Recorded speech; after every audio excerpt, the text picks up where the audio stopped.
Hello, everybody. I am C.J. Miller. I'm in Shreveport, Louisiana, and um, so uh, yeah, we're across the Red River from beautiful Bossier City, Louisiana. Do come check us out. We would love to have you.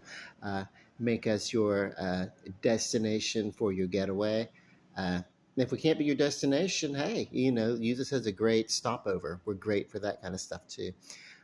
Okay, so getting right to it, this is my lunch for the day. I have a large boneless, skinless chicken breast. I do these things in advance so I can do different things with them because I don't mind doing that. So this was uh, seasoned breading for the oven on a cookie sheet to be cooked in an oven, uh, basically oven fried or baked breaded or whatever. You could do it in a convection oven, regular oven. You can do it in a what do you call it? What are they? It's a smaller convection oven. What are they? Oven fryer. Oven fryer is basically a convection oven.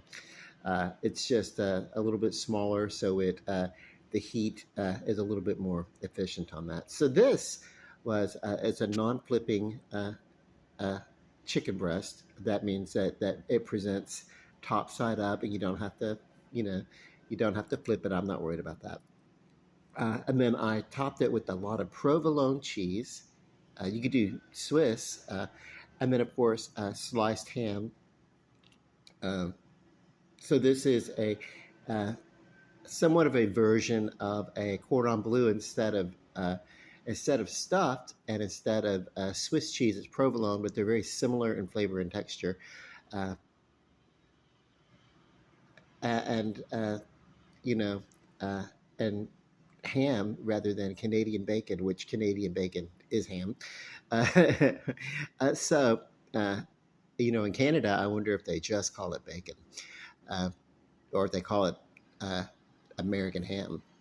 I don't know. I don't, or if our bacon is American bacon, which is a thinly sliced, uh, you know what bacon is. So anyway, I did this and took the chicken out, put it on the plate, and I did heat this in the microwave for a couple of minutes, and then put the ham on and finished that off for about 30 seconds, and then sprinkled on a little bit of garlic. Garlic flavors are important in a chicken cordon bleu, and then some you know uh, diced up tarragon, which is tarragon and rosemary, very good flavors. I love the aroma of tarragon. Tarragon and rosemary are also natural antibiotics.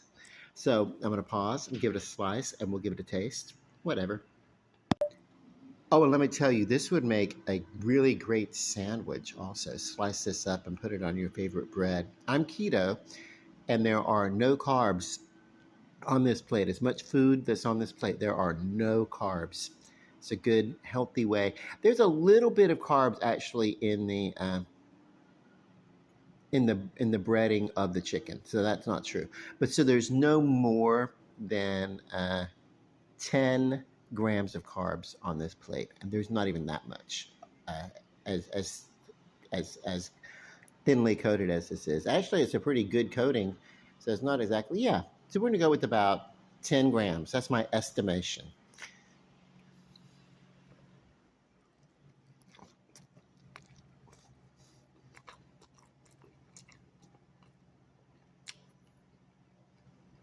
How does it taste? Exactly, exactly as you would expect something this wonderful to taste. Very delicious. If you want to roll, either slice your chicken breast or pound it out, and then you can roll these ingredients inside of the chicken before you uh, deal with it. But yeah, I mean, I'm not. If I were really trying to impress like company, then I would do that. But just for me, this is perfectly fine. And if you really want to really top it off, you put a little bit of butter with the garlic, and you have like a garlic butter sauce because that's a very traditional way of having a cordon bleu. And of course, you would use Swiss rather than provolone. Anyway, this is my little simple leftover, my little fancy way of having a leftover boneless, skinless chicken breast that's been oven fried. And love and light, peace, and look for my review of the movie uh, later in the evening. The Last Voyage of the Demeter, uh, vampiric Dracula on a ship. And the theme is that they're expecting it to be like Alien, the movie Alien, but on a sea faring vessel. So that should be fun. Also, didn't they already do that with Leviathan, movie in the 80s?